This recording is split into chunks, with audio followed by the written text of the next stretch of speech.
Hello, dear students. Welcome to the class. Welcome to this session of ICT Virtual Classroom. Dear students, मेरा नाम है Rajesh Chamola, teacher science ICT virtual classroom Dehradun से। और इस session में हम लोग डिस्कस करने वाले हैं क्लास 9th की साइंस को, यानी कक्षा 9 के विज्ञान को। अपनी प्रीवियस क्लासेस में हम लोग एक बहुत ही इंपॉर्टेंट चैप्टर आपकी बुक के जिसको कवर अप कर रहे थे, बल तथा गति के नियम, chapter number 9, force and laws of motion. बहुत ही इंपॉर्टेंट चैप्टर है और आपके आगे आने वाले समय में फिजिक्स को समझने में बहुत ज्यादा हेल्प आपकी करने वाला है। अपनी प्रीवियस क्लासेस में हम बल के कॉन्सेप्ट को समझ चुके थे, फोर्स को समझ चुके थे, बल के प्रभावों के बारे में हम चर्चा कर चुके थे। और हम लोग संतुलित बल एवं असंतुलित बल यानी कि बैलेंस्ड एंड अनबैलेंस्ड फोर्सेस के ऊपर डिस्कशन अपना रख रहे थे। तो आज वहीं से करते हैं क्लास को कंटिन्यू, ठीक हमने पिछली क्लास में जहां पर छोड़ा था। आई होप कि आप सबके सब फिट फाइन हेल्दी होंगे और बिल्कुल रेडी होंगे क्लास के लिए। चलिए आगे की बातों को सीखने समझने के लिए चलते हैं स्मार्ट बोर्ड की स्क्रीन पर। तो हमारा डिस्कशन पिछली क्लास में जिस पॉइंट पर आकर रुका था वो था ये पॉइंट, जिसमें कि हम लोग डिस्कस कर रहे थे संतुलित एवं असंतुलित बल को, यानी कि बैलेंस्ड एंड अनबैलेंस्ड फोर्सेस को। ये डायग्राम आपको याद आ रहा होगा। तो हमने एक गेम के ऊपर बात करी थी, रस्साकसी, टग ऑफ वॉर के ऊपर, जिसमें कि दो साइड्स टीम ए और टीम बी रहती हैं। और टीम ए और टीम बी जो है अपनी तरफ रस्सी को खींचती हैं। जिस टीम की तरफ ज्यादा बल होगा वो टीम जीत जाएगी। सिंपल टर्म्स में ये है। तो हमने क्या कहा कि जब टीम ए के लोग इस पर एफ बल लगाते हैं और टीम बी के लोग भी इस पर एफ बल लगाते हैं, मतलब एफ इन्होंने लगाया, एफ इन्होंने लगाया, है ना। मतलब समान बल लगाया दोनों ने, एफ इधर वालों ने लगाया तो एफ इधर वालों ने भी लगाया। एफ को सपोज 10 20 30 न्यूटन कुछ भी बोल लो, है ना। सपोज हम न्यूटन में बात करते हैं, सपोज 10 न्यूटन बल ए टीम ने लगाया और 10 ही न्यूटन बल बी टीम ने लगाया। तो बल दोनों, बल का मान क्या है, बराबर है। और दिशा क्या, विपरीत। ये इधर की तरफ बल लगा रहे हैं, ये इधर की तरफ बल लगा रहे हैं, है ना। दिशा बलों की विपरीत है लेकिन बलों के परिमाण जो है समान है। जब ऐसी कंडीशन होती है, जब ऐसी कंडीशन आती है, तो उस स्थिति में हम लोग बल को बोलते हैं संतुलित बल। उस स्थिति में हम लोग बल को क्या बोलते हैं, संतुलित, यानी कि बैलेंस्ड फोर्स। तो बैलेंस्ड फोर्स का सिंपल मतलब क्या हो गया, जब बल इस प्रकार से लगे कि जब बलों का संयोजन इस प्रकार से हो कि वो उनका नेट बल जीरो हो, उनका नेट बल जीरो हो, या फिर जितना बल एक दिशा में लग रहा है उतना ही बल उसकी विपरीत दिशा में लगेगा। ठीक है। इसका एक बहुत ही अच्छा एग्जांपल है, बहुत ही बेसिक सा एग्जांपल और बहुत ही इंटरेस्टिंग एग्जांपल भी है। सपोज आप लोग क्या कर रहे हो, आप लोग एक बहुत बड़े से बॉक्स है, एक बॉक्स है ये, इस बॉक्स को खिसकाने की आप कोशिश कर रहे हो। ठीक है। और ये बॉक्स जो है थोड़ा भारी है। ठीक। अब आप क्या करोगे, आप यहाँ पर खड़े होकर के इस पर बल लगाओगे। ठीक है। इस पर आप बल लगाओगे एफ। तो ये बॉक्स खिसकेगा नहीं। क्यों? क्योंकि इस पर विपरीत दिशा में एक बल काम कर रहा है। नाम याद है आपको कौन सा बल था ये था घर्षण बल। आपने प्रीवियस क्लास में पढ़ा होगा, फ्रिक्शन। फ्रिक्शन क्या होता है, घर्षण बल कौन सा बल होता है, जब हम किसी भी वस्तु पर बल लगाते हैं तो वो वस्तु पृथ्वी के साथ संपर्क में अगर होगी तो उस पर अपोजिट डायरेक्शन में एक ऐसा बल काम कर रहा है जो कि हमको दिखता नहीं है, जो कि हमको दिखता नहीं है। ठीक है। ये बल तो हम खुद लगा रहे हैं, इसको हम धक्का देंगे तो हम खुद से बल लगा रहे हैं, तो ये तो हम तो महसूस कर सकते हैं इसे। लेकिन ये जो घर्षण बल है ये हमें दिख नहीं रहा है, ये अपने आप ही किसी बॉडी पर लगता है जो कि पृथ्वी के साथ संपर्क में होती है, जिसका सरफेस जो है पृथ्वी अर्थ के सरफेस के साथ कांटेक्ट में होता है, संपर्क में रखा होता है। ठीक है। तो घर्षण बल लगता है। तो कहने का मतलब क्या है, यहाँ पर आप बल लगा रहे हैं और अपोजिट डायरेक्शन में आप पर भी एक बल लग रहा है, इस बॉक्स पर एक बल लग रहा है, घर्षण बल। तो आप इसको हिला नहीं पाओगे क्योंकि घर्षण बल ज्यादा लग रहा है और आप इस पर कम बल लगा रहे हो। ठीक है। तो आपसे ये बॉक्स नहीं खिसका। आपने क्या करा, अपने एक और दोस्त को बुला लिया। अब आप दो दोस्त हो गए, दोनों मिलकर के इस पर बल लगा रहे हो। अब क्या हुआ कि अब आपका जो बल, जो आपने बल आरोपित करा था वो ज्यादा हो गया और घर्षण का बल कम हो गया। जो आपने बल आरोपित करा था वो ज्यादा हो गया और घर्षण कम हो गया। जब ऐसा होगा तो जो ज्यादा बल होगा उस दिशा में जो वस्तु है वो गति करेगी। तो ये वाला बल है, इस दिशा में वस्तु क्या करेगी, गति करेगी, मतलब आपका बॉक्स खिसक जाएगा। तो दो केस के ऊपर हमने बात करी। पहले केस जिसमें बॉक्स नहीं खिसका, मतलब जिसमें कुछ भी काम नहीं हुआ, वहां पर जो टोटल बल था, नेट फोर्स था, वो जीरो था। नेट फोर्स कितना था, जीरो था। ठीक है। मतलब वो संतुलित बल है। और जब बॉक्स खिसकने लग गया, यानी जब वो गति करने लग गया, मतलब वहां पर कौन सा बल है, असंतुलित बल है। बात ध्यान रहेगी, ये बात ध्यान में रहेगी। ठीक है, इसको नोट डाउन कर लेते हैं। जब आप इसमें लिखेंगे, जब बल इस प्रकार से लगे, जब किसी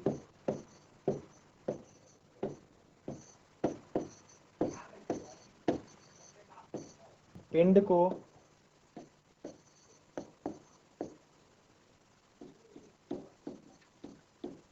दो ओर से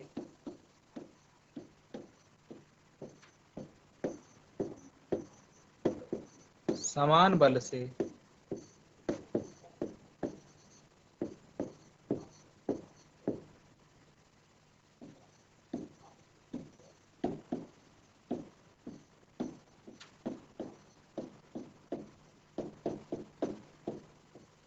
खींचा जाता है, जब किसी पिंड को दो ओर से समान बल से खींचा जाता है तो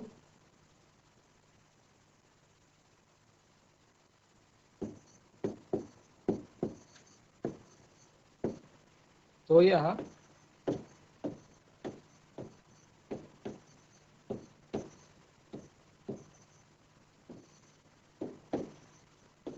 संतुलित बल कहलाता है। ठीक है, संतुलित बल मतलब बैलेंस्ड फोर्स। सेकंड पॉइंट, चलिए पहले इधर भी फर्स्ट पॉइंट नोट डाउन कर लेते हैं। जब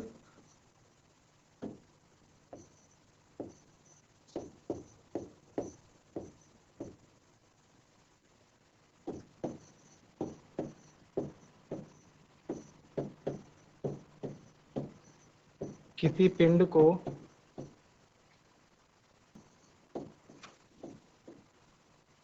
दो ओर से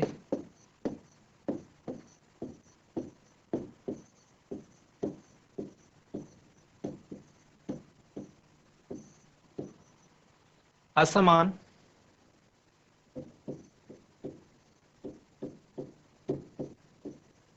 बलों द्वारा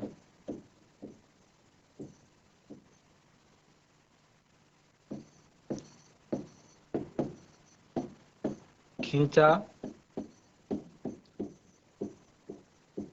जाता है तो यह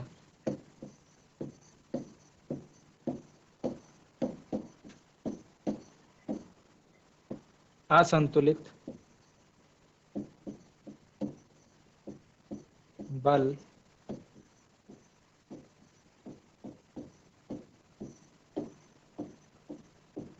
कहलाता है। बात समझ में आ गई? अगर कोई बल किसी वस्तु पर एक से अधिक बल, ठीक है, इस प्रकार से काम कर रहे हो कि दोनों समान हों लेकिन विपरीत दिशा में हो, तो उसे संतुलित कहेंगे। और असमान होंगे तो असंतुलित बल कहेंगे। ठीक है, एक और चीज, एक और पॉइंट आप याद रख सकते हैं कि नेट बल भी बोल सकते हैं आप। नेट बल जो है मतलब कि अगर वस्तु गति कर रही है तो नेट बल शून्य नहीं है। अगर नहीं गति कर रही है, कोई खिसक नहीं रही है वस्तु, तो वहां पर नेट बल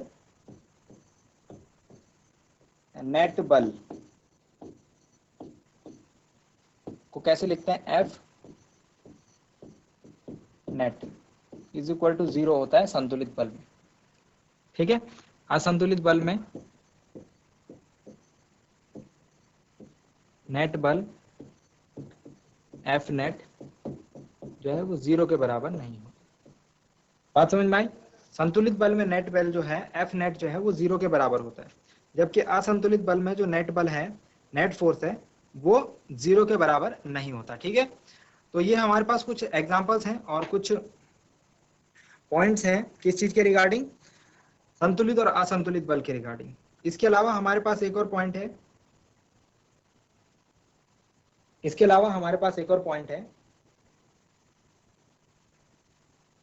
ठीक है, कोई मूवमेंट हमको यहां पर देखने को नहीं मिलता।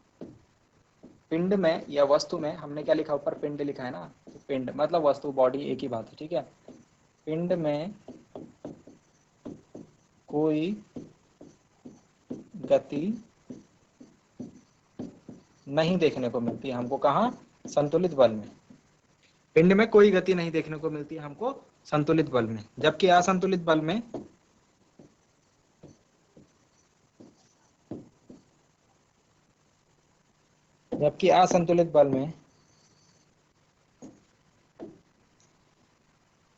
अधिक बल, जो ज्यादा बल होगा ना, मैंने बोला दो बल असमान है, एक ज्यादा होगा एक कम होगा डेफिनेटली, तो जो अधिक बल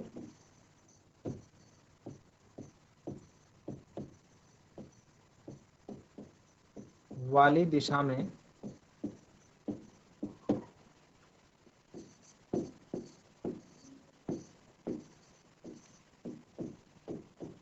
पिंड की गति, पिंड की गति कौन सी दिशा में होती है? अधिक बल वाली दिशा में। बात समझ में आ गई? ठीक है, नेक्स्ट फोर्थ पॉइंट।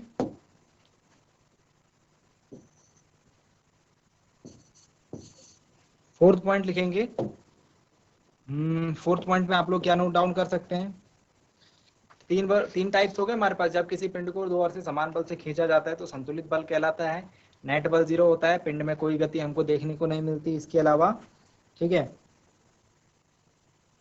अच्छा, एक चीज आपको और ध्यान रखना है कि अगर वस्तु गतिमान पहले ही ऑलरेडी चल रही है वस्तु, हमने क्या बोला, इस बल के फलस्वरूप वस्तु में अगर गति नहीं होगी तो हम उसे संतुलित बल कहेंगे। लेकिन अगर बॉडी ऑलरेडी मूवमेंट है, ऑलरेडी मोशन में है, चल रही है, तो क्या वो संतुलित बल होगा? सोचिएगा, क्या वो संतुलित बल वहां पर होगा? तो बिल्कुल होगा। अगर हम ये बोलेंगे कि वस्तु इस प्रकार से गति कर रही है, वस्तु की गति कुछ इस प्रकार से है कि उसके वेग में कोई भी परिवर्तन नहीं हो रहा है, उसके वेग में कोई भी परिवर्तन नहीं हो रहा है। ठीक है। तो अगर हम ये चाहते हैं कि कोई बॉडी जो है कंटिन्यूअसली जिस स्पीड से चल रही है उसी स्पीड से चलती रहे, जिस स्पीड से चल रही है उसी स्पीड से चलती रहे, तो हम क्या बोलेंगे, वहां पर भी संतुलित बल होगा। ठीक है ना, बात समझ में आई? लेकिन आइडियली ऐसा होता नहीं है, क्योंकि सपोज हम किसी बॉडी को चला रहे हैं, सपोज आप एक साइकिल चला रहे हो, ठीक है, और इस साइकिल में क्या है कि आपने सोचा कि मैं एक बार ऐसा करता हूँ, इसमें पैडल मारता हूँ और उसके बाद साइकिल चलती रहे, जिस स्पीड से मैं साइकिल चला रहा हूँ उस स्पीड से चलती रहे। लेकिन हमारे आसपास क्या होता है, एयर रेजिस्टेंस यानी वायु का प्रतिरोध होता है। हवा जो है हमको हमारी गति को रोकने का काम करती है। इसके अलावा रोड पर घर्षण बल होता है, फ्रिक्शन फोर्स होता है। तो इन सभी चीजों के कारण हमारी जो गति है, जो हमारा बल, हम जो साइकिल पर बल लगाते हैं वो असंतुलित हो जाता है। वो क्या हो जाता है? असंतुलित हो जाता है। तो इन बल को संतुलित करने के लिए हमको कंटिन्यूअसली पैडल मारना पड़ेगा। कितना कितना पैडल मारना पड़ेगा? जितना कि ये बल है, जब साइकिल हमारी मूवमेंट कर रही है यानी साइकिल हमारी चल रही है, तो उस दौरान हमको इतना पैडल मारना है कि ये घर्षण बल है जो, और जो वायु का प्रतिरोध है, उसके बराबर हमारे बल की वैल्यू होनी चाहिए। समझ रहे हो? तो साइकिल जो संतुलित बल में रहेगी और साइकिल उसी स्पीड से चलती रहेगी जिस स्पीड से साइकिल चल रही है। ठीक है, हमेशा हमेशा के लिए। समझ रहे हो बात को? अगर मैं ये बात करता हूँ कि सपोज यहाँ पर कोई वायु का प्रतिरोध नहीं है, हवा आपको नहीं रोक रही और घर्षण भी आपको नहीं रोक रहा, तो ये आपकी साइकिल है। ठीक है, एक साइकिल बनाने की कोशिश कर रहे हैं हम यहाँ पर इस प्रकार से। ठीक हो गया? तो ये साइकिल है आपकी, और इस साइकिल में आप क्या करोगे, जब पैडल मारोगे, अगर इसमें घर्षण भी नहीं होगा, अगर रोड पर घर्षण भी नहीं होगा और एयर रेजिस्टेंस यानी वायु का प्रतिरोध भी नहीं होगा, तो आप एक बार पैडल मारोगे ना, उसके बाद आपकी गाड़ी को कुछ भी नहीं रोक पाएगा, है ना? उसके बाद आपकी गाड़ी उसी स्पीड से, उसी गति से चलती रहेगी। ठीक है, तो वो भी क्या हो गया, एक तरीके से संतुलित बल हो गया। ठीक है ना? चलिए, ये जो अगर यहाँ पर हमने लिखा हुआ पिंड में कोई गति नहीं, तो रुके हुए पिंड का मैंने जो आपको एग्जांपल दिया था, उस एग्जांपल के बेसिस पर पॉइंट लिखा है। ठीक है, ऐसा नहीं होगा कि जो वस्तु चल रही है, जो गति में है, उस पर संतुलित बल नहीं होता। ठीक है, किसी वस्तु को अगर हमको एक्सेलरेट करना है, लास्ट पॉइंट में आप इसको इस प्रकार से लिख लीजिए, संतुलित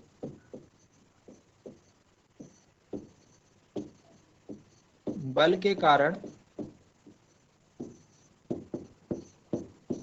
किसी संतुलित बल के कारण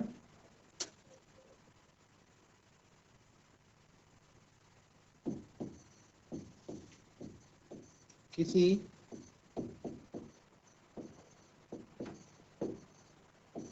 गतिशील पिंड के त्वरण में कोई परिवर्तन नहीं हो पाता, कोई परिवर्तन नहीं हो पाता। ठीक है, त्वरण वगैरह सारी टर्मिनोलॉजी हम लोग पीछे चैप्टर में पढ़ चुके हैं। आप लिखेंगे इसमें कि अगर हमको वस्तु को त्वरित करना है, वस्तु को एक्सेलरेट करना है, वस्तु को त्वरित करने के लिए, वस्तु को त्वरित करने के लिए एक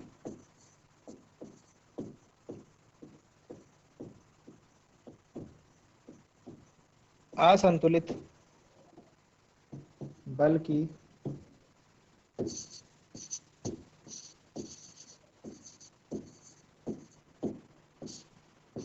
आवश्यकता होती है। ठीक है, अगर बॉडी को एक्सेलरेट हमको करना है तो वहां पर एक असंतुलित बल यानी अनबैलेंस्ड फोर्स की आवश्यकता हमको होती है। ठीक हो गया। तो संतुलित बल और असंतुलित बल के बारे में कुछ पॉइंट्स में आपको लिखवाने की कोशिश कर रहा था, तो 3-4 पॉइंट्स के बेसिस पर आप लोग समझ सकते हैं संतुलित बल और असंतुलित बल किस प्रकार से होते हैं। ठीक है, अब बात आते हैं अपनी जो नेक्स्ट पॉइंट है, गति के नियम। गति के हमारे पास 3 नियम हैं और तीनों नियम जो है बहुत ही ज्यादा इंपॉर्टेंट है, बहुत ही ज्यादा उनका इंपॉर्टेंस है। तो इसीलिए अब हम लोग जो नेक्स्ट पार्ट के ऊपर चर्चा कर रहे हैं, नेक्स्ट जो पॉइंट हम जिसको डिस्कस कर रहे हैं वो है गति के नियम, वो है गति के नियम।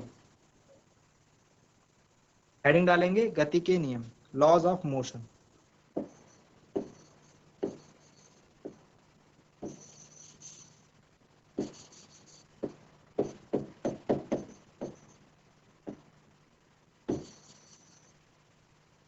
तो लॉज ऑफ मोशन के लिए सबसे पहले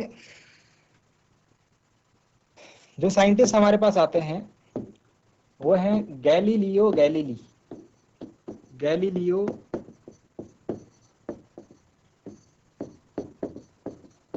गैलीली गैलीलियो गैलीली साइंटिस्ट का नाम मैं यहाँ पर, ये नाम मैं यहाँ पर इसलिए लिख रहा हूँ क्योंकि यहाँ से जो लॉज ऑफ मोशन है, जो गति के नियम है, उसका ओरिजिन हम लोग यहाँ से मानते हैं, उसका ओरिजिन हम लोग यहाँ पे मानते हैं। और गैलीलियो का एक स्पेसिफिक एक विशेष प्रयोग है, जो एक्सपेरिमेंट उन्होंने किया था, उन्हीं को न्यूटन ने बाद में आगे डेवलप किया है और उन्हीं को उन्होंने लॉज के फॉर्म में, नियमों के फॉर्म में रख दिया है और उनको हम लोग न्यूटन लॉ ऑफ मोशन यानी कि न्यूटन के गति के नियम भी कहते हैं। ठीक है, बट स्टार्टिंग कहाँ से भी, गैलीलियो गैलीली। तो एक बहुत ही इंपॉर्टेंट प्रयोग है, इसके बारे में चर्चा कर लेते हैं। ठीक है, लॉज ऑफ मोशन यानी गति के नियम।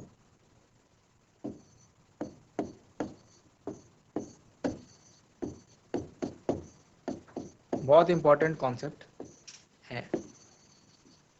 चलिए, तो गति के नियम समझाने के लिए आपको मैं एक यहाँ पर एक डायग्राम या फिर एक स्ट्रक्चर, एक एक्सपेरिमेंट जो गैलीलियो ने करा था बेसिकली,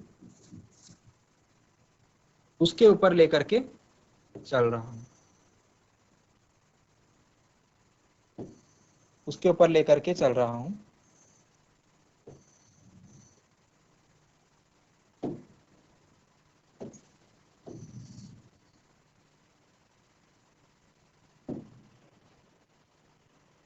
तो ये दोनों इक्वल होने चाहिए।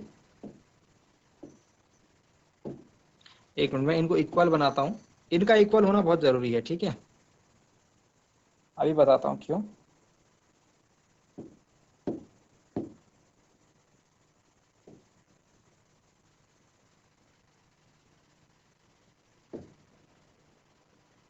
ठीक है,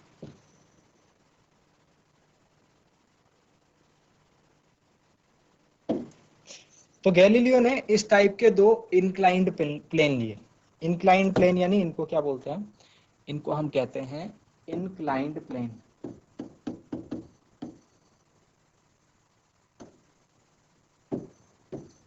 इंक्लाइंड प्लेन यानी कि आनत तल,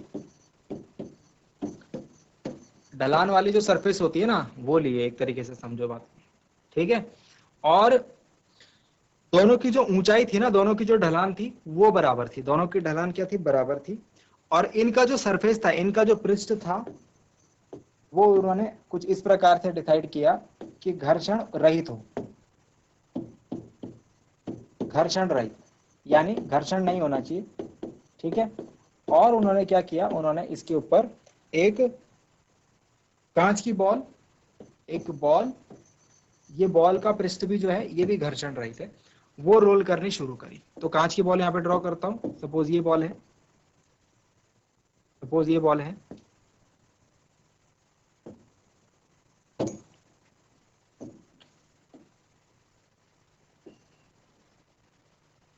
ये बॉल है, ठीक है। ये बॉल इन्होंने यहां से रोल करी, ठीक है। और आप जानते हैं ये बॉल यहां से रोल करके कहां जाएगी, ये बॉल यहां से रोल करके ऐसे इस प्रकार से रोल करके नीचे जाएगी, ठीक है। और नीचे क्या है, नीचे फर्श है, ये नीचे क्या है, ये फर्श है।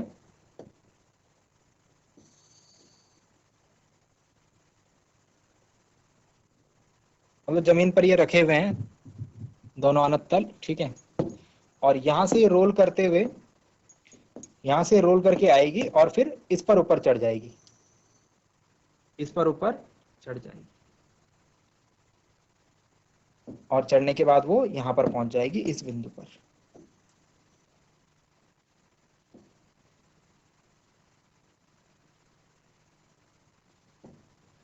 इतनी बात गैलीलियो के एक्सपेरिमेंट में हुई।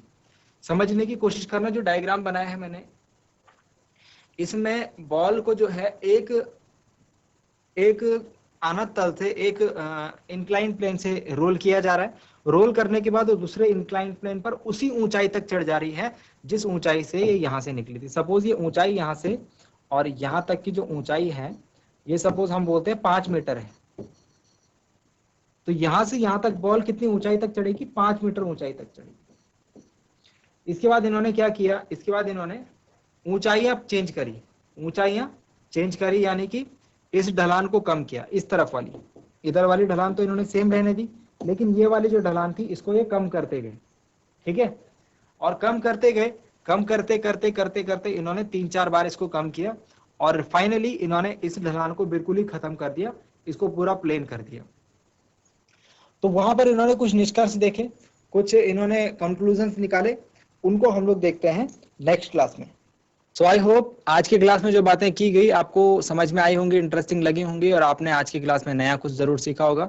मिलते हैं अगली क्लास में एक नए और इंटरेस्टिंग टॉपिक के साथ। क्लास से जुड़ने के लिए आप सभी का बहुत बहुत धन्यवाद। Thank you very much and have a nice day.